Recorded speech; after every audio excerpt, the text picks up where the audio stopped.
कल निशा रावल की press conference के बाद आज सुबह करण मेहरा ने भी एबीपी न्यूज़ के साथ एक एक्सक्लूसिव बात की, जिसमें उन्होंने बहुत से आरोपों को बेबुनियाद बताया। उनका मानना है कि लास्ट 3 साल से उनकी शादीशुदा ज़िंदगी में बहुत सारी परेशानियां चल रही हैं, जिसका हल वो और निशा दोनों मिलकर निकाल रहे थे, मगर लास्ट में उसकी कोई भी रिज़ल्ट ना आने की वजह से अप्रैल में उन्होंने डिसाइड किया कि वे दोनों अलग हो जाएंगे। करण चंडीगढ़ में शूटिंग कर रहे थे। शूटिंग से वापस आने के बाद कोविड के कुछ सिम्टम्स नज़र आने की वजह से वो आइसोलेटेड थे अपने घर पर। उसके बाद उन्होंने और उनकी वाइफ ने मिलकर ये डिसाइड किया कि ये डिवोर्स वो म्यूचुअली ले लेंगे, जो उनके बेटे कविश मेहरा की फ्यूचर के लिए ज़्यादा सही होगा। करण का मानना है कि शादी में रहते हुए या शादी से निकल जाने के बाद भी कविश की ज़रूरतों के लिए और उसके लिए हम दोनों को, यानी कि करण को और निशा दोनों को रहना होगा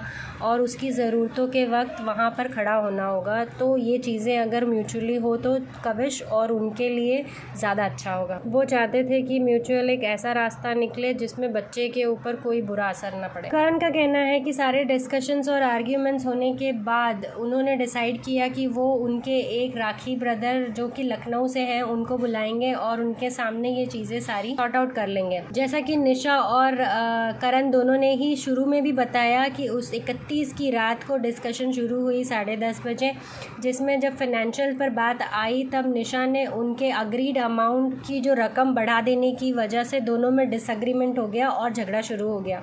मगर करण अपने बात पर अड़े रहे कि वो इस अमाउंट से ज़्यादा नहीं दे सकते हैं, क्योंकि उनको उनकी रिक्वायरमेंट्स है, पेंडेमिक्स का ध्यान रखना है, साथ ही साथ उनको अपने बेटे कविश मेहरा के फ्यूचर का भी ध्यान रखना है। और इतना कहकर वो अपने अंदर रूम में चले गए। अपनी माता से बात करते वक्त निशा पीछे से आई और उन्होंने जो भी वाकया उन्होंने बताया कि ये करण ने किया है। एक्चुअली उन्होंने अपने आप खुद का सर दीवार पर मारा और फिर चीखने चिल्लाने लगी।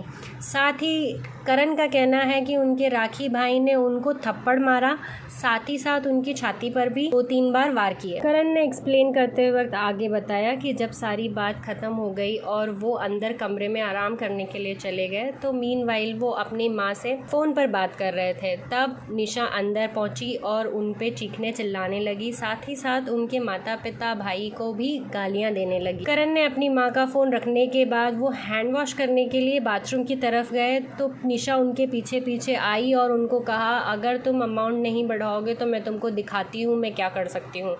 जैसे कि निशा ने भी अग्री किया कि वो बाइपोलर की मरीज़ हैं। उन्होंने बताया कि उन्होंने अपना सर खुद दीवार पर दे मारा और चीखने चिल्लाने लगी।